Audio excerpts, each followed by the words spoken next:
Good morning. Thank you for joining me today in my living room. I've been having difficulty finding a good position to set up the camera on my phone and talk to you, but I think I'll just do it like this today. I prefer to sit on the floor and in meditation type of pose, but anyway. So I've been posting some interesting topics under the community tab. I've seen some of you have gone there and read them, and the one that I did yesterday was very interesting. I was going to do a different one, but I was inspired to talk about the different gods and goddesses throughout creation. So I did learn years and years and years ago about the Egyptians. And of course they had many gods and goddesses, but throughout our ancient history there is a reference to Lord Enki and Elohim and Yahweh. There's just so many different references to God. And I have actually talked to and met some of them. They are star people. They are higher intelligent beings. They are able to traverse the cosmos. They've been around forever, but not all of them are good. Some of them act good initially, kind of, bait you in. And then you learn after a very short period of time that their intentions are really about themselves. And with Awakened Kundalini, I am able to interact with them, but there are some that, like Elohim and El, very, very hyper energy. Now, when I write the post, I am not actually creating a judgment against them, because their energy can be really, really great for, say, a Monday night football game. However, when you are wanting to sit outside in nature and have a tranquil and relaxing meditative moment, or just, be in nature quietly, you don't want their energy, because I have recorded the birds all singing so loudly, and like 50, 60 of them, that it's like you have to put earplugs in. It is so annoying. It's like, go away.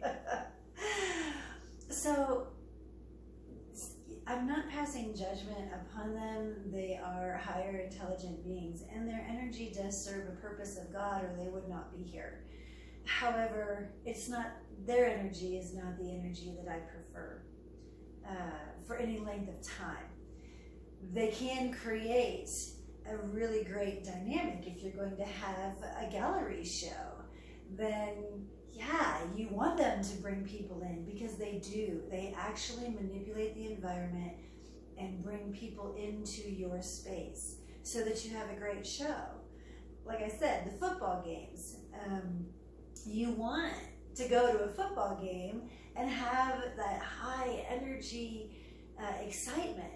And I'm not saying that they're present at every football game or every dynamic, but that's the type of energy that they have.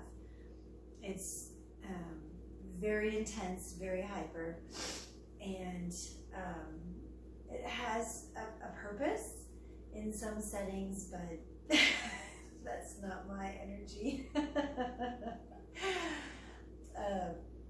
Anyway, I have had the pleasure and honor of meeting and interacting with the different gods and goddesses from history.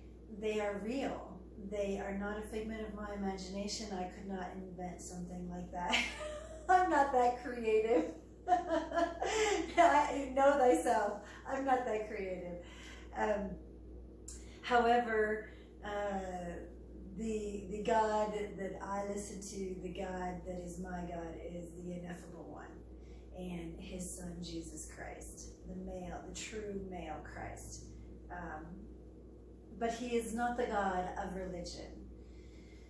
The God of religion is an invented figure of Paul of Tarsus, and he was used to project the story of different aspects of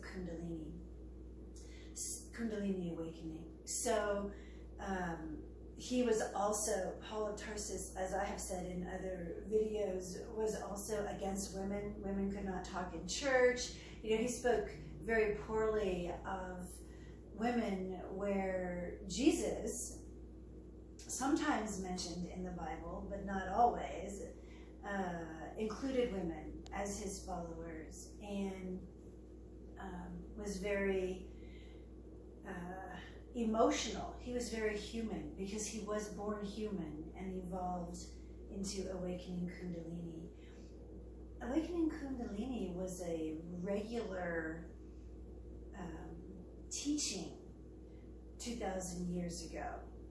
And that's what the mystery schools were all about. They were teaching you how to awaken Kundalini. The knowledge was vast and readily available. Of course, you had different teachers, different guides, different gurus, not all of them on the up and up, but nonetheless, that is the knowledge that was suppressed over time that is finally coming back into human awareness.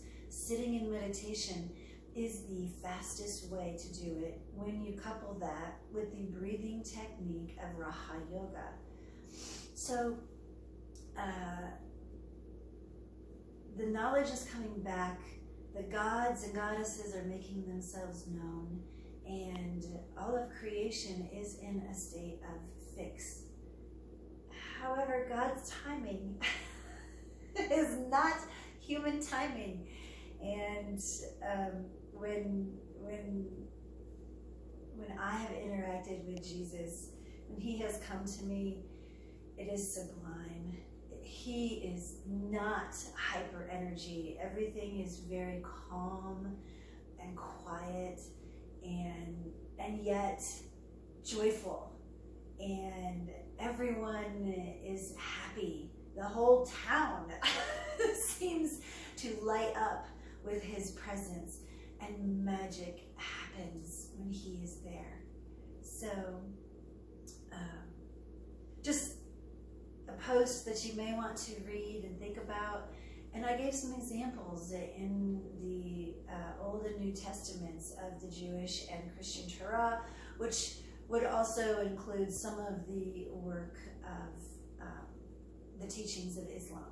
So those three religions are all tied together, unfortunately, and they're spreading the wrong message. The message is of peace, and it is of love, and it is of kindness. Kindness matters. And you need to be careful when you're singing some of the songs on like the K-Love radio station, when they're singing Yahweh, Yahweh, you know, or something, and it's like, wait a minute, you don't understand. If you actually read Leviticus in the Old Testament, Yahweh was evil. I mean, he was mean, outright demanding of your utmost devotion. I mean, he was very human in that ego type of dynamic, and I don't think that's a God you really want to be worshiping. I don't know, maybe that's for you, but it's not for me.